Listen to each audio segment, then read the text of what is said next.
Hello, everyone, and welcome back to the Koala English Podcast, where we help you improve your English step by step in a fun and natural way.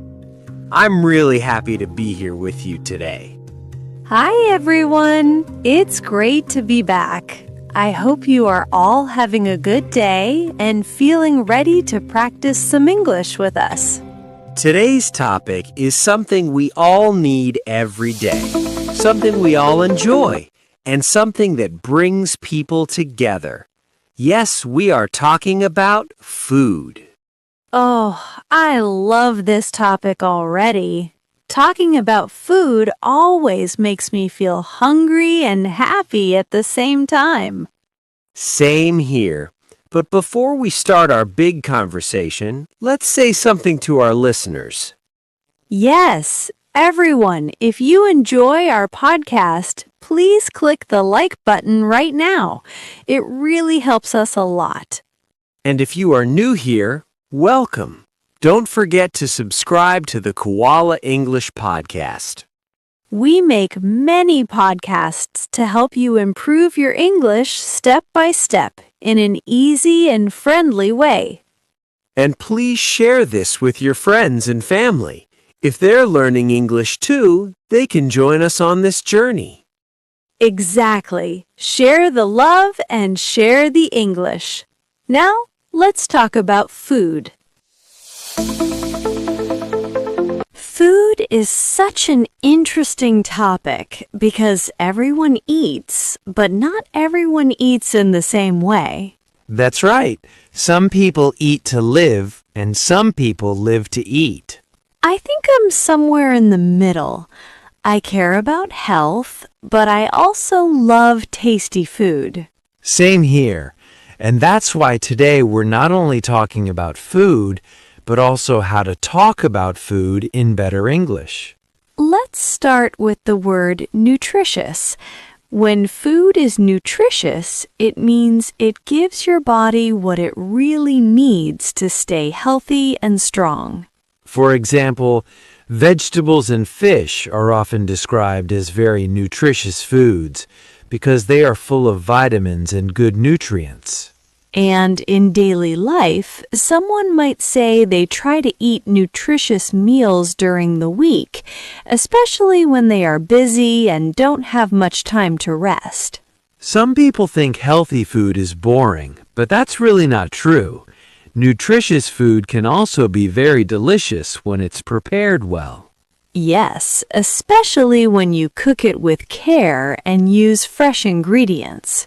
Fresh ingredients are natural foods that are not frozen or heavily processed, and they usually make food taste much better. You might hear someone say that a restaurant uses fresh ingredients, and that's why their food tastes so good.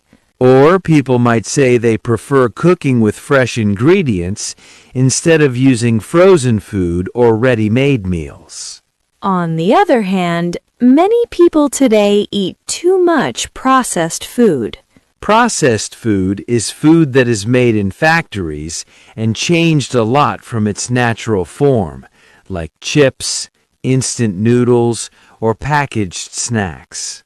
Some people try not to eat too much processed food because they know it's not very good for their health in the long run.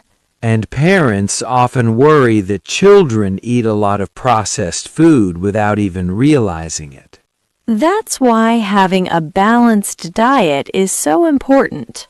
A balanced diet means eating different kinds of food in the right amount, not only meat or only vegetables, but a healthy mix. For instance, a balanced diet usually includes vegetables, fruit, and protein. And when someone decides to improve their eating habits, they often say they are trying to have a more balanced diet this year. But let's be honest, even when we know what is healthy, we don't always eat that way. Exactly. Sometimes we overeat, which simply means we eat too much. After overeating, people often say they feel tired or uncomfortable. And many people notice that they tend to overeat when they are stressed, tired, or watching TV without paying attention to their food. Speaking of stress, that's often when cravings appear. A craving is a very strong desire for a specific food, especially sweet or salty food. Someone might say they suddenly have a craving for chocolate or ice cream after a long day. Or when people are tired, they often feel a craving for sweet food because their body wants quick energy. And when you finally eat the food you were craving, you often feel very satisfied. That means the food makes you feel full, happy, and content. For example, after a long working day, a warm, home-cooked meal can feel very satisfying. Or in winter, a hot bowl of soup is not only delicious, but also deeply satisfying. But of course, enjoying food doesn't mean eating too much all the time. That's why the idea of moderation is so important. Moderation means not too much and not too little. People often say that you can eat sweets, but only in moderation, which means sometimes, but not every day. I really like that word because it doesn't tell you don't eat. It simply reminds you not to eat too much. Now let's talk about taste. When food is full of taste and smells great, we describe it as flavorful. A soup can be flavorful if it has a rich and deep taste. Or someone might say a special sauce makes a dish more flavorful. Every country also has its own traditional dishes.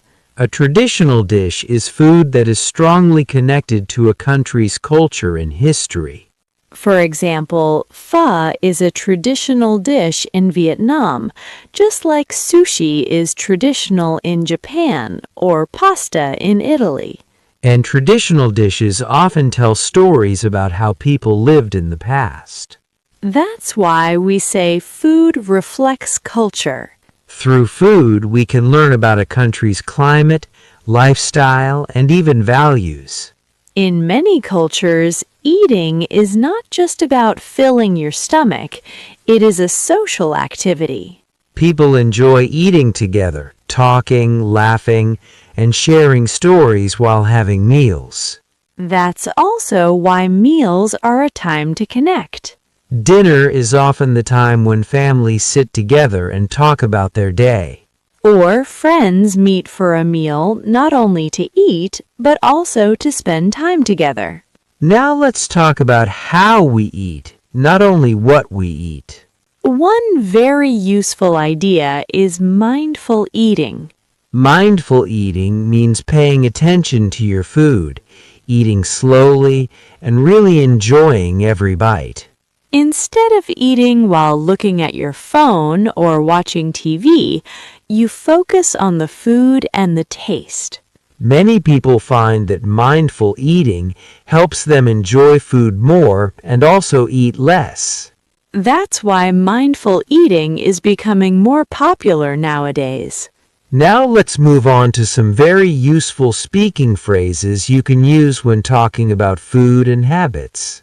A very common one is, "I'm trying to cut down on." People use this when they want to reduce something, like sugar, fast food, or soft drinks. Another natural phrase is, "I tend to," which talks about something you usually do. For example, someone might say they tend to eat too late at night or snack when they feel bored. When you are careful about something, you can say you are conscious of it. Being conscious of what you eat means you think carefully about your food choices. Sometimes food is just too tempting. And that's when people say they can't resist something, like desserts or fresh bread. When a small change really improves your life, people often say it makes a big difference. Drinking more water or cooking at home can make a big difference to your health and lifestyle. When something becomes part of your routine, you can say you've developed a habit of doing it. Like developing a habit of eating fruit every day or cooking at home more often. And when something is difficult, people say they struggle with it. For example, someone might struggle with eating less fast food or waking up early for breakfast. When people are improving, they often say they are working on something. Like working on improving their diet or working on eating more vegetables. And finally, when people feel bad about a habit, they often say they feel guilty when they do it. Such as feeling guilty when overeating or skipping breakfast. Wow, we covered so many useful phrases and words today, didn't we? Yes, let's go over them again, and I'll give you some new situations so you can practice naturally. First, I'm trying to cut down on. We talked about sugar and fast food earlier, but imagine you're at work and your colleagues bring donuts. You could say, I'm trying to cut down on sweets, so I'll have fruit instead. Or when traveling, you might see tempting street food. You can say, I'm trying to cut down on fried food while I'm on this trip. Next, I tend to. We said before about eating late or snacking when bored. At a family dinner, you might say, I tend to take the biggest slice of cake without thinking. And at a friend's party, you could say, I tend to try everything when there's a buffet. Another important one is I'm conscious of. At work, if a colleague asks about your lunch, you can say, I'm conscious of what I eat, so I brought a salad. Or with friends, I'm conscious of my health these days, so I avoid too much fried food. Now, I can't resist. Earlier, we talked about desserts. At a cafe with friends, you could say, I can't resist a chocolate cake when it's on the menu. Or at a family gathering, I can't resist my grandma's homemade bread. It's too good to skip. It makes a big difference is another phrase. At work, you might say, drinking water makes a big difference to my energy during the afternoon. And when traveling, cooking my own meals makes a big difference to my budget and health. Then I've developed a habit of, at home, you could say, I've developed a habit of meal prepping every Sunday to save time. And with friends, I've developed a habit of trying a new recipe every weekend. It's fun and keeps cooking exciting. Sometimes we all struggle. I struggle with, at work, I struggle with eating healthy snacks when the vending machine is nearby. Or with family, I struggle with not finishing the dessert my kids made for me. It's so tempting. When improving, we use I'm working on. At a friend's dinner, I'm working on eating more vegetables and less fried food. Or traveling, I'm working on trying local foods in moderation instead of overeating. And finally, I feel guilty when, at work, I feel guilty when I skip lunch and then snack on chips all afternoon. Or at home with family, I feel guilty when I overeat during holiday meals, even though it's fun. See? The phrases are the same, but now you have many new situations to practice with. Work, travel, friends, family, all connected to food. That's why practicing in different scenarios is so helpful. You'll be ready to use these phrases naturally in real life. Remember, it's not just about memorizing words, it's about using them in conversations wherever you are. And if you have ideas, thoughts, or new situations where you use these phrases, please share them in the comments below. We love hearing from you. Thank you so much for listening to today's episode. We hope you enjoyed learning new words, phrases, and cultural tips about food and healthy eating. Now it's your turn to try them in real life, whether at home, at work, or when you're out with friends.